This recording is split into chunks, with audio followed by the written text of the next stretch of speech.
Qu'est-ce que ça veut dire, par exemple, parlez-vous français? C'est extrêmement vague. Il y a 36 façons de parler français. Je peux comprendre le français sans le parler. Je peux le lire sans le parler. Donc déjà, on pose les choses de manière beaucoup trop rigide. On peut distinguer entre le rapport passif à une langue, c'est-à-dire je la comprends, je la lis, mais je ne la parle pas. Et je ne sais pas me faire comprendre dans cette langue. Mais je comprends les gens qui s'expriment dans cette langue. Et puis il y a la compréhension active, c'est-à-dire qu'effectivement, je peux m'exprimer dans cette langue. Je peux me dire ce que j'ai à dire dans cette langue. Et par conséquent, quand on juge le nombre de personnes qui parlent une langue donnée, généralement, on tient compte uniquement de la connaissance active de la langue. Est-ce que vous parlez la langue? Est-ce que vous l'écrivez? Est-ce que vous la comprenez? C'est un package.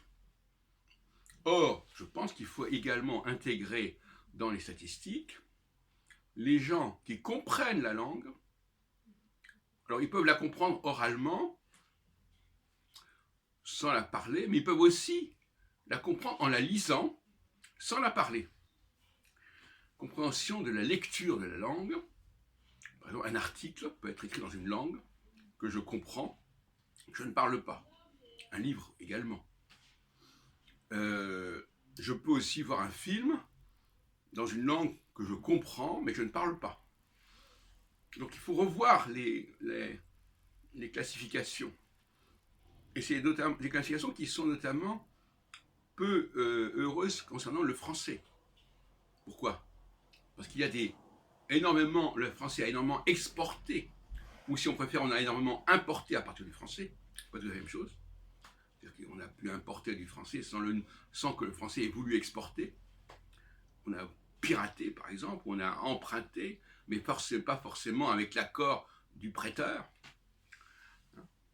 Quand une langue emprunte des mots, ils ne vont pas demander est-ce qu'on peut emprunter des mots. Ça ne se fait pas pour l'instant. Ça va peut-être se faire d'ailleurs.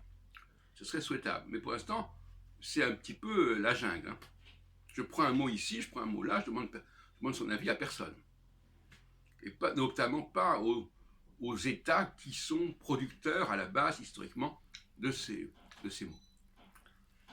Donc, voilà, il faudrait revoir les statistiques, parce que dans le cas du français, il y a énormément de gens qui comprennent le français écrit, qui comprennent en tout cas les mots du français, globalement, quand ils sont en face d'un texte en français, même s'ils ne connaissent pas totalement la grammaire française, ils comprennent un grand nombre de mots, qu'ils soient anglais, italien, espagnol, roumain ou même allemand, etc., etc., ils comprennent, et comme beaucoup de gens sont anglophones de toute façon en plus, ils comprennent le français, écrit.